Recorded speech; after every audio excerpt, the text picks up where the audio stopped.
carpet, run thee to the parlor. There shalt thou find my cousin Beatrice proposing with the Earl and Claudia. With her ear and color, I and Ursula walk in the orchard, and our whole discourse is all of her.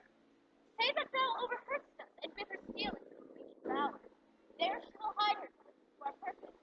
This is thy office. Bear thee well in it, and leave us alone. I'll make her come. I warn you presently. Now, Ursula, when Beatrice doth come, as we do trace this alley up and down, our talk must only be of benefit. When I do name him, let it be thy part to praise him more than ever man did merit. My talk to thee must be how Beatrice is sick in love with Benedict. Of this matter is how Cupid's crafty arrow is made, that only wounds by hearsay. Now begin, for look where Beatrice like a lapwing runs close by the ground to hear our conference. The pleasantest angling is to see the fish cut with her golden oars the silver stream and greedily devour the treacherous bait. So angle we for Beatrice, who even now is crouched in the woodbine coverture. Fear you not my part of the dialogue. Then go we near her, that her ear lose nothing of the false sweet bait we lay for it. Oh, no, truly, Ursula, she is too disdainful. I know her spirits to be as coy and wild as tigers of the rock. But are you sure that Benedict loves Beatrice so entirely? So says the Earl, and my new betrothed lord. And did they bid you tell her of it, madam? They did entreat me to acquaint her of it, but I persuaded them, if they love Benedict, to wish him wrestle with affection, and never to let Beatrice know of it. Why did you so? Does not the gentleman deserve it?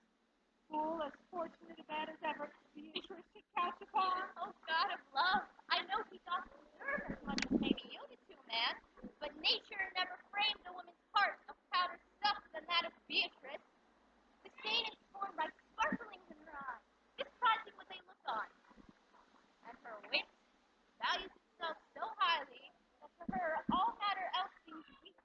She cannot love, nor take no shape nor project of affection. She is so self-endeared. Sure, I think so. And therefore certainly it were not that she knew his love, lest she make sport at it. You speak truth. I never yet saw a man how wise, how noble, young, how rarely featured. But she would spell him backward. In fair face she would swear the gentleman should be her sister. So turns she every man the wrong side out, and never gives to truth or virtue, where simpleness or merit purchases. Sure, such carping is not commendable. No, not to be so odd and from all fashions as Beatrice is. Not. But who dare tell her so? If I should speak, she would mock me into air. Why, she would laugh me out myself, have me death with wit. Therefore, let Benedict like covered fire consume away inside. Waste inwardly, for better death than die with mock. It's bad to die tickling. Yet tell her of it. Hear what she will say. No, rather I will go to Benedict and wish him and counsel him to fight against his passion. And truly, I'll devise some honest slander to save my cousin. One doth not know how an ill word may poison liking. Oh, do not do your cousin such a wrong. She cannot be so much without true judgment, having so swift and excellent a wit as she's tried to have, as to review so rare a gentleman, Signor Benedict. He is the only man of wit, always excepting my dear Claudio. I pray you be not angry with me, madam, speaking my fancy. Signor Benedict for shape, bearing, argument, and valor goes foremost in report throughout Britain. Indeed, he hath an excellent good name. His excellence did earn it ere he had it. When are you married, madam? Why, every day tomorrow. Come, go in. I'll show thee some attires and have thy counsel, which is the best to furnish me tomorrow. She's tame. I warn thee, we have caught her, madam. If it proves so, then loving goes my path. Some Cupid kills with arrows, some with traps.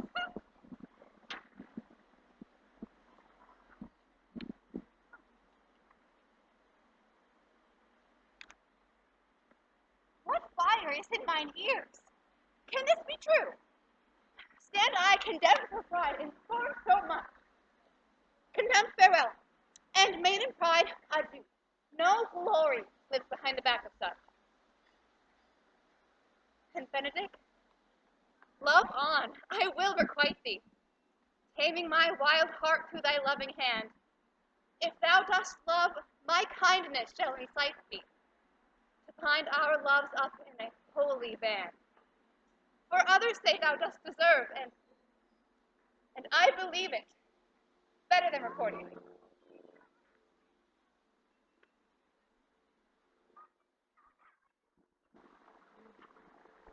I do but stay before your marriage be consummate, and go I toward the castle. I'll bring you thither, my lord, if you'll vouchsafe me. My lord and brother, God save you. Good then, brother. If it would serve your leisure, I would speak. In private. Well, if it please you, yet Count Claudio may hear, for what I speak of concerns him. What's the matter? Well, means your lordship to be married tomorrow. You know he does. I know not that when he knows what I know. If there be any impediment, I pray you discover it.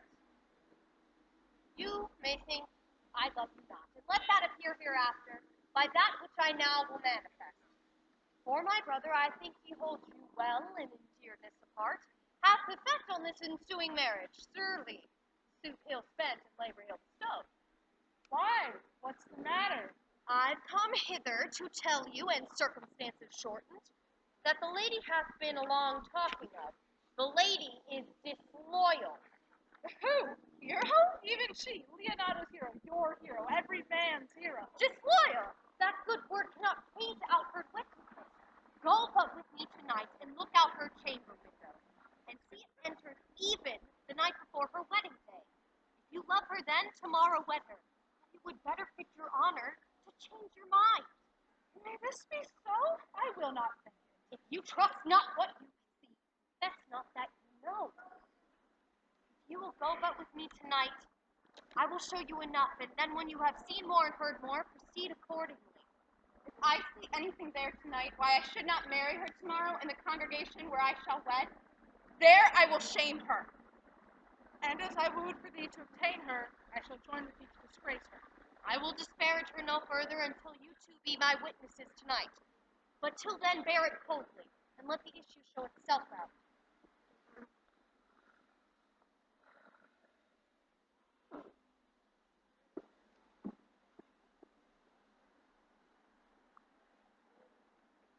Are you good men and true? If you meet a thief in the night, you may suspect him by virtue of your office to be no true man. And for such kind of men, the less you meddle or make with them, why, the more is for your honesty. The most peaceable way for you, if you do take a thief, is to let him show himself who he is and steal out of your company. If you hear a child cry in the night, you must call to the nurse and bid her still it. For the ewe that will not hear her lamb when it faws will never answer the calf when it bleats. This is the end of the charge. If you meet the earl in the night, you may stay him 5 shillings to 1 aunt, that any man that knows the statutes, he may stay him. Marry not if the earl be unwilling, for indeed that watch ought to offend no man, and it is an offense to stay a man against his will. Well, masters, good night. If any matter of late chances, call up me. Keep your fellows' counsel and your own, and good night. One word more, honest neighbors. I pray you watch about Signor Leonardo's door, for the wedding being there tomorrow. There's a great coil tonight. Adieu. Be vigilant, I beseech you.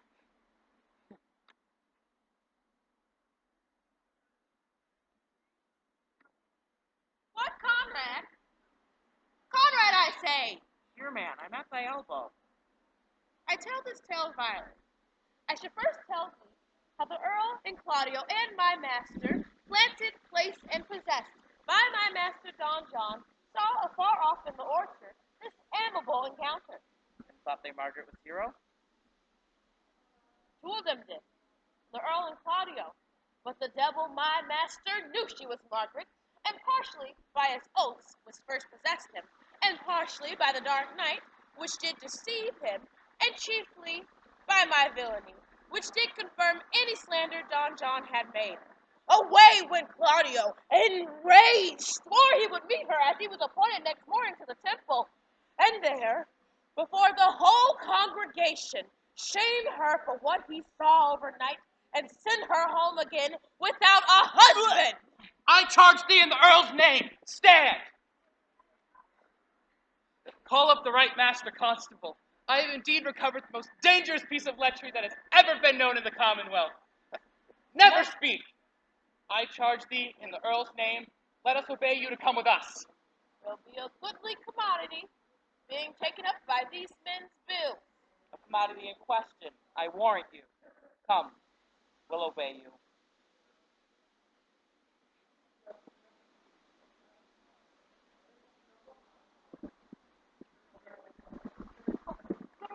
Wait till my cousin Beatrice and desire her to rise? I will, lady. And dinner come hither? Well, Tom, I think your other box were better. Well, pray thee, good Meg, I'll wear this. Are my talk's not so good? And I warrant your cousin will say so. My cousin's a fool, and thou art another. I'll wear none but this. I like that you tie with it excellently. If the hair were a thought browner. For your gown's the most fair fashion of things. I saw the Duchess of Milan's gown that they praise so. That exceeds, they say. And I trust in a nightgown in respect of yours. Cloth of gold and cuts, and laced with silver, set with pearls, down sleeves, side sleeves, and skirts, a round underbone with a bluish tinsel. But for fine, quaint, graceful, excellent fashion, yours is worth 10 on. God give me joy to wear it, for my heart is exceeding heavy. Tomorrow, cuz. Tomorrow, sweet hero. It's almost 5 o'clock, cousin. What time you ready? Madam, withdraw. The Earl, the Count, Senor Benedict, Don John, and all the gallants of the town are come to fetch you to church. Hope to dress me, because good Meg, good Ursula.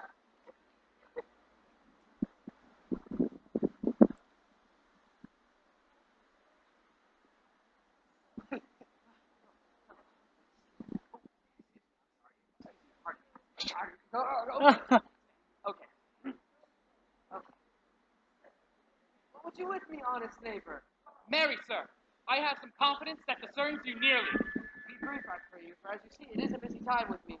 Marry, this it is, sir. I would fain know what you have to say. Marry, sir, our watch tonight, expecting your worship's presence, have indeed taken a couple of as errant knaves as any insult. I must leave you. One word, sir. Our watch, sir, have indeed comprehended 2 auspicious persons, and would have them this morning examined before your worship. Take your examination yourself in privacy. I am in great haste, as may appear unto you. It shall be suffragance. Drink some wine, or you go. Fare you well. Aye, lord! They state for you to give your daughter to her husband. I'll wait upon them. I am ready.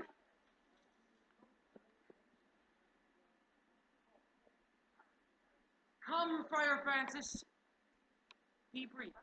Only to the plain form of marriage, and you shall recount their particular duties afterwards.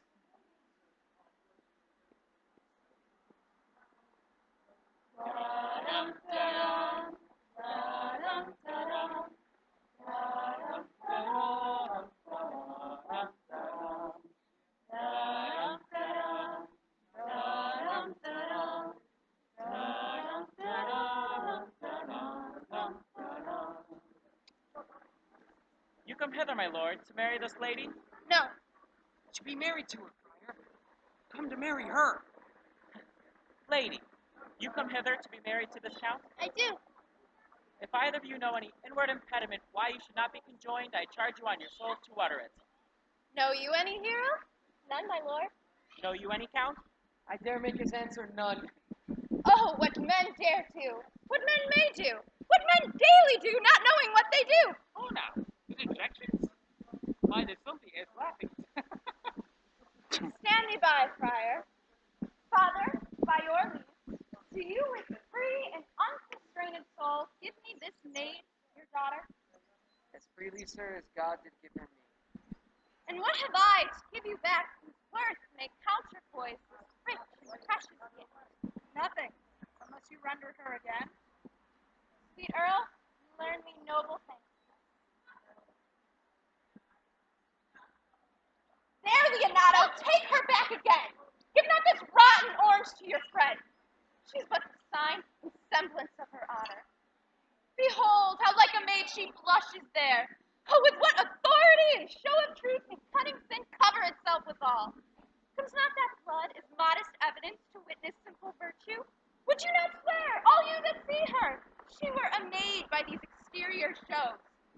She is none. She knows the heat of a luxurious bed. Her blush is guiltiness, not modesty. What say you, my lord? Not to be married, not to knit my soul to an approved wanton. Dear my lord, if you, in your own proof, have vanquished the resistance of her youth and made defeat of her virginity. I know what you would say. You will say, if I have known her, that she did embrace me as a husband, and so extenuate the forehand sin. No, Leonato, I never tempted her with word too large, but as a brother to his sister. Show bashful sincerity and comely love. Did I ever otherwise to you? Out on thee seeming. I will write against it. You seem to me as Dion in her orb, as chaste as the bud ere it be blown. For you are more intemperate in your blood than Venus, or those pampered animals that rage in savage sensuality. Is my lord well that he doth speak so wise? Sweet Earl, why speak not you? What should I speak? I stand dishonored that have gone about to link my dear friend into a common snare. Are these things spoken, or do I but dream? Sir, these things are spoken. They're true. This looks not like a nuptial. Oh, God. Leonato, stand I here? Is this the Earl? Is this the Earl's brother? Is this base heroes? Our eyes are All open! this is so, but what of this, my lord? Let me but move one question to your daughter. And by that fatherly and kindly power that you have in her, bid her answer truly. I pray thee do so, as thou art my child. Not defend me, whom I possess. What kind of catechizing call you this? To make you answer truly to your name. Is it not Hero? Who could blot that name with any just reproach? Mary, reckon Hero. Hero itself can blot out Hero's virtue. What man was he talked with you yesternight out at your window betwixt 12 and 1? Talked with no man at that hour, my lord. Why then you are no maiden. Leonato, I am sorry you must hear. Upon mine honor, myself, my brother, and this grieved count did see her, hear her, at that hour last night, talk with a ruffian at her chamber window, who hath indeed, most like a liberal villain, confessed the vile encounters they have had 1,000 times in secret. Fie. These things are not to be named, my lord, not to be spoken of. There's not chastity enough in language to utter the offense. Thus, pretty lady, I am sorry for thy much misgovernment. O hero, what a hero hast thou been, if half thy outward graces have been placed upon thy thoughts and counsels of thy heart. But fare thee well, most foul, most fair. Farewell, thou pure impiety and impious purity. For thee I'll lock up all the gates of love, and on my eyelid shall conjecture hang, to turn all beauty into thoughts of harm, and never shall it more be gracious. Has no man's dagger here a point for me? How now, cousin, wherefore sink you down? Come, let us thither. These things come to the light. Smother her spirits up.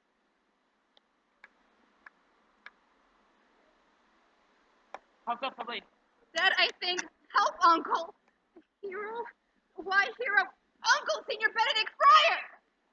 Fate, take not away thy heavy hand. Death is the fairest cover for her shame that may be wished for. Have comfort, lady. Dost thou look up? Yea, wherefore should she not? Why doth not every earthly thing cry shame upon her? Can she here deny the story that is printed in her blood? Do not live, hero. Do not ope thy eyes. Why wast thou ever lovely in my eyes? But mine I loved. Mine I praised. Mine I was proud on. Mine so much that I to myself was no longer myself mine, valuing of her. Oh, she is fallen into a pit of ink that the wide sea hath dropped too few to wash clean again, and salt too few which may give season to her foul-tainted flesh. Sir, patient. For my own part, I am so attired in wonder, I know not what to say. On my soul, my cousin is belied. Lady, were you her bedfellow last night? No, truly not. But until last night, I have this 12 months been her bedfellow. Confirmed! That is stronger made, which is before barred up with ribs of iron. Would the two princes lie? And Claudio lie, who loved her so that speaking of her foulness washed it with tears? Hence from her, let her die! Hear me a little. Trust not my age, my reverence calling, nor divinity. If this sweet lady lie here under some biting error. Friar, it cannot be. Thou seest that all the grace that she hath left is that she will not add to her damnation a sin of perjury. She not denies it. Why then to cover with excuses that which appears in proper nakedness? Lady, what man is he you are accused of? He who knows that accused me, I know none. If I know more of any man alive than that which maiden modesty doth forth, let all my sins lack mercy. O my father, prove you that any man with me conversed hours of me, or that I yesternight maintained the change of words with any creature. Hate me, refuse me, torture me to death. There's some strange misprision with the princes. Two of them have the very bent of honor. Their wish is to be misled in this. The practice of it lives in John the Bastard, whose spirits toil in frame of villains. I know not. If they speak truth of her, these hands shall tear her. If they wrong her honor, the proudest of them shall well hear of it. Pause a while, and let my counsel sway you in this case. Your daughter here the princes left for dead. Let her while be secretly kept in, and publish it that she is dead indeed. Maintain a mourning ostentation, and on your family's old monument hang mournful epitaphs, and do all rites that appertain unto a burial. What shall become of this? What will this do? Mary, this well carried shall on her behalf change slander to remorse. That is some good. But not for that dream I on this strange course, but on this travail look for greater birth. So will it fare with Claudio. When he shall hear she died upon his words, the idea of her life shall sweetly creep into the eye and prospect of his soul, than when she lived indeed. Then shall he mourn. And if it sort not well, you may conceal her, as best befits her wounded reputation. Out of all eyes, minds, tongues, and injuries. Signor Leonato, let the friar invite you. For you know my inwardness and love is very much unto the Earl of Claudio. But mine honor I will deal with, as swiftly and justly as you so should, with your body. See that I flowing grief, the smallest swine may lead me. 'Tis well consented. Presently away. Come, lady, die to live. This wedding day is perhaps but prolonged. Have patience and endure.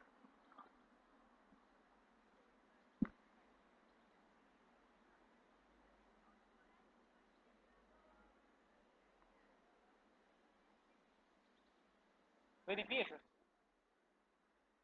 you wept all this while? Yea, and I will weep a while longer. I will not desire that. Have no reason, I do it freely. Surely I do believe your fair cousin is wrong. How might the man deserve of me that would right her? Is there any way to show such friendship? Very even way, but no such friend. May a man do it. It is a man's office, but not yours. I do love nothing in the world so well as you. Not that strange? As strange as the thing I know not. It were as possible for me to say I love nothing in the world so well as you. But believe me not. Yet I lie not. I confess nothing nor deny nothing. I am sorry for my cousin. By my sword, Beatrice. Thou lovest me. Do not swear your word and eat it. I will eat it that says I love you, and make him eat it that says I love not you. Will you not eat your word? With no suspect advice to it. But I protest.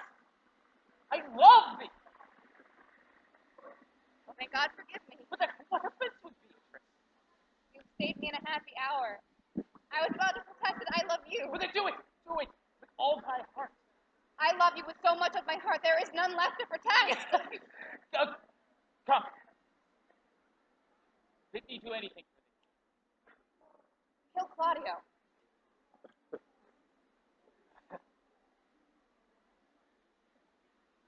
Not for the wide world.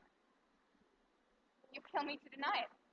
Farewell. Tarry, good Beatrice. If I am God, though I am here, there is no love in you. I pray let me go. Nay, good Beatrice. In faith, I will go. We'll be friends first. You dare sooner be friends with me than fight with mine enemy? Is Claudio thy enemy? Is it not approved in the height of villain that hath slandered, scorned, and dishonored my kinswoman? Oh God, that I were a man. What, bear her in hand until they come to take hands, and then with uncovered slander, unmitigated rancor. Oh God, that I were a man, I would eat his heart in the marketplace. Beatrice. Talk with a man out a window, a proper sage. Nay, Beatrice. Sweet hero, she is wrong. She is slandered. She is undone. Beatrice. Princes and counties. Surely a princely testimony, a good countly comfort, a sweet gallant, surely. Oh God, that I were a man for his sake, or that I had any friend to be a man for my sake. But manhood is melted into courtesy, valor into compliment, and men are only turned into tongues, and trim ones too. He is as valiant as Hercules that tells a lie and swears it. Tarry. I cannot be a woman with wishing, therefore I will die a woman with grieving. Tarry, good Beatrice. By this hand, I love thee. Then use it for my love some other way than swearing by it. Thinking on your soul that Count Claudio hath wronged Hero, Yea, as sure as I have a thought or a soul.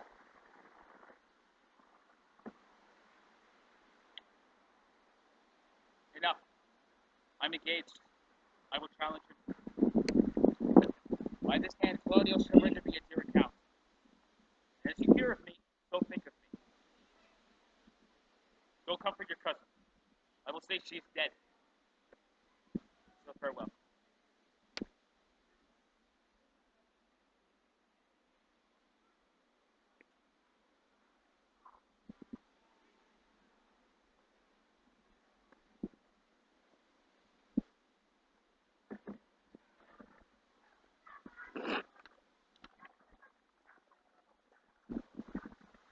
Is our whole assembly here? What is your name, Fred? Horatio. Pray, write down Verrocchio. Yours, Sarah. I am a gentleman, sir, and my name is Conrad.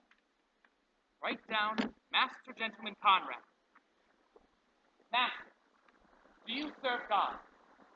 Master, it is thought already you are a little better than false knaves, and will go near to be thought so shortly. How answer you for yourself? Marry, sir, who say we are none.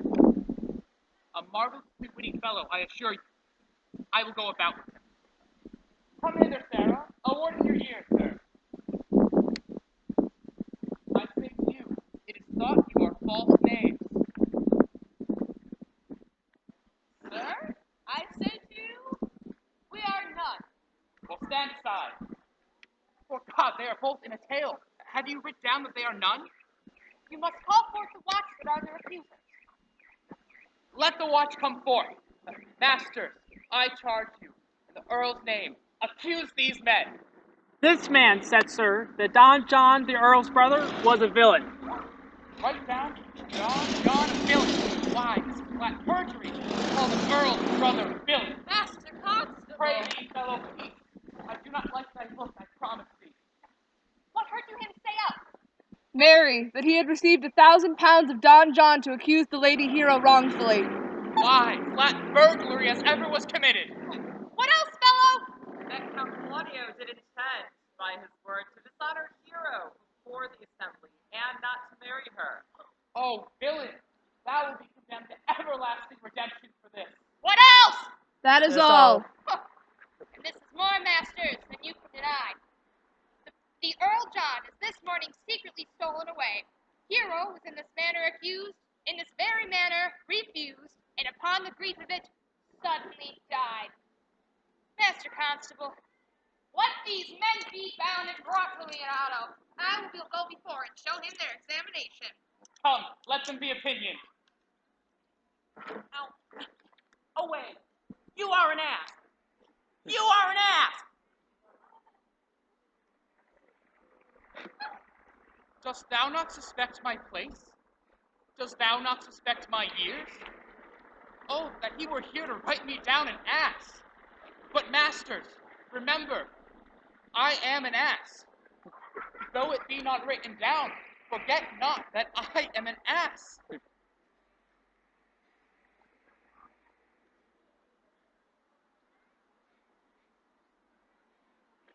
Oh, that he were here to write me down an ass.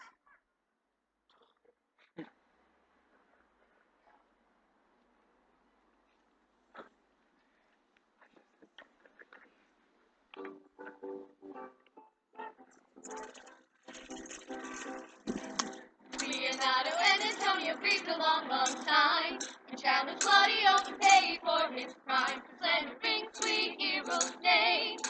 And for her death they say Claudio is to blame, but it is then called Claudio blood. Cause Claudio did not walk hero down the aisle. Barbarians said Borachio sent false report, and binds him up with conduct to be charged in court. Leonardo asks, which is the villain I see? Borachio tells all and says, look on me. Will hero's death forgive? He cannot bid her live. But to Claudio, his brother's daughter can he give? My brother's daughter is the copy of her. Claudio, you must marry my niece instead of hero, sir. You must also kiss the hero's name that you did scorn, and go to her tomb to right your wrong and greatly mourn. Ba ba ba ba da, ba ba ba da da, ba ba ba da da, ba ba ba da da, ba ba ba. Is this the monument of Leonardo? It is, my lord.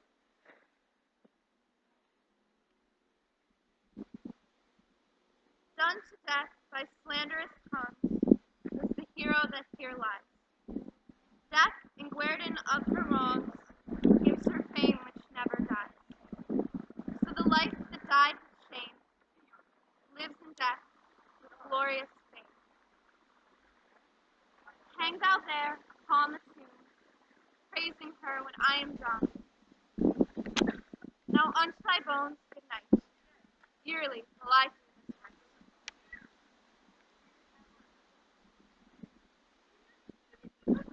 Very good, good Margaret, sweet Mistress Margaret, deserve as well as my hand by helping me to speech of theatre. Will you then write me a sonnet in praise of my beauty? In so high a style, Margaret, that no man's living shall come over. Let no man come over me, why must I always keep below stairs? Oh, thy wit is as quick as the greyhound's mouth that catches. And yours blunt as a fencer's foil, which hits but hurts not. A most manly wit, Margaret, will not hurt a woman. And so I pray thee now, call Beatrice. I give thee the buckler. Give us some swords, we have bucklers of our own. You use them, Margaret, you must put the pikes on the places, and they are dangerous weapons for me. Well, I'll call Beatrice to you, whom I think hath led. Therefore will come.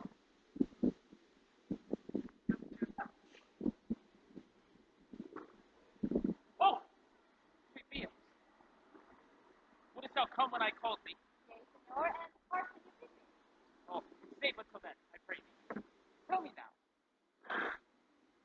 which of my bad parts didst thou first fall in love with me? Join them all together, which maintain so politic a state of evil that they will not allow one good part to intermingle with them. But I pray, which of my good parts did you first suffer love for me? I suffer love, a good epithet. I do suffer love indeed, for I love thee against my will. So now tell me, how doth your cousin? Very ill. And how do you? Very ill too. Serve God, love thee, and then. Therefore will I leave. Okay, here comes one in haste. Madam, you must come to your uncle, yonder old toil at home.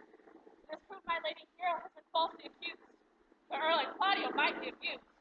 And Don John is the author of all, whose blood is on. Will you come presently? Will you come here this new, senor? I will live in thy lap, die in thy heart, and be buried in thy eyes. And therefore will go with thee to thy uncle.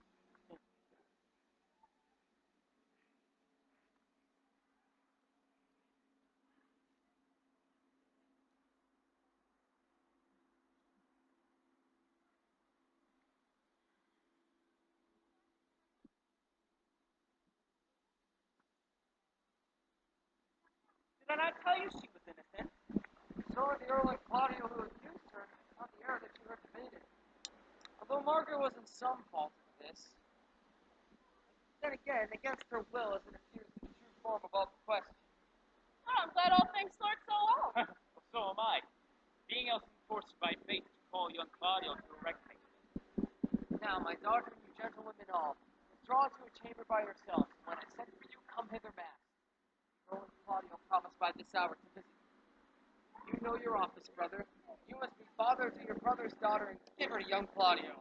Which I will do with confirmed countenance. Oh, Friar, I must entreat your pains, I think. To what? To mine? One of them, Signor Leonardo. Truth it is, good Signor. Please regard me with this eye. The eye of which my daughter lends her. Is most true. And I do with an eye of love requite her. The eye of which I believe you got from me, from Claudio and the Earl. But what's your will? Your answer, sir, is enigmatical. For my will is your will. They stand with ours this day, state to be conjoined in honorable marriage, for which, good friar, I shall desire your help. My heart is your life, and my help. Tomorrow to the fair assembly. Tomorrow, Earl. Tomorrow, Claudio. We here attend you. Are you yet determined today to marry with my brother's daughter? I'll hold my mind where she needs you. Follow forth, brother. Is the fire ready?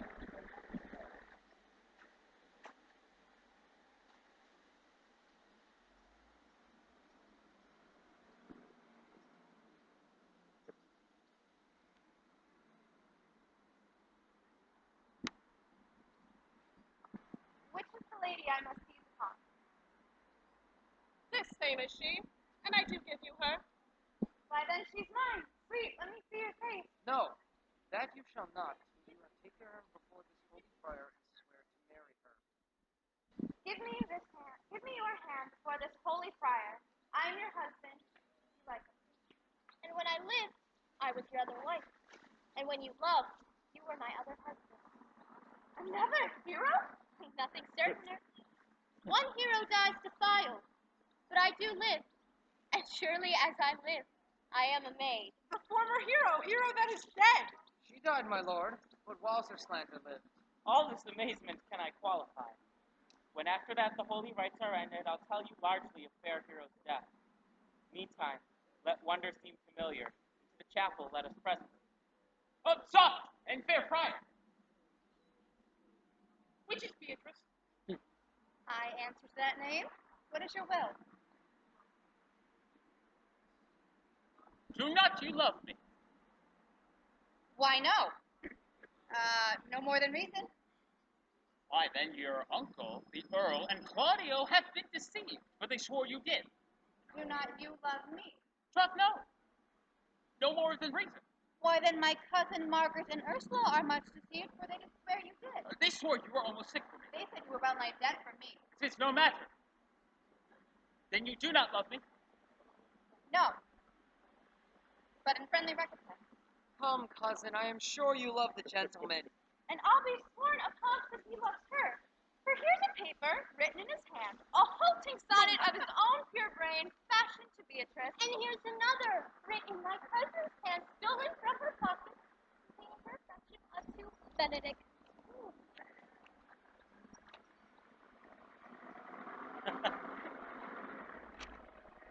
A miracle. Here's our own hands against our hearts. Come, I will have thee. By this light, I do take thee to pity. Well, I would not deny you, for by this good day I do upon great persuasion, and partly to save your life, for I heard you were in Peace, I will stop your mouths.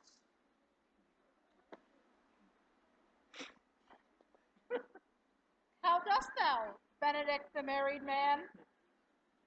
I'll tell thee what, Earl.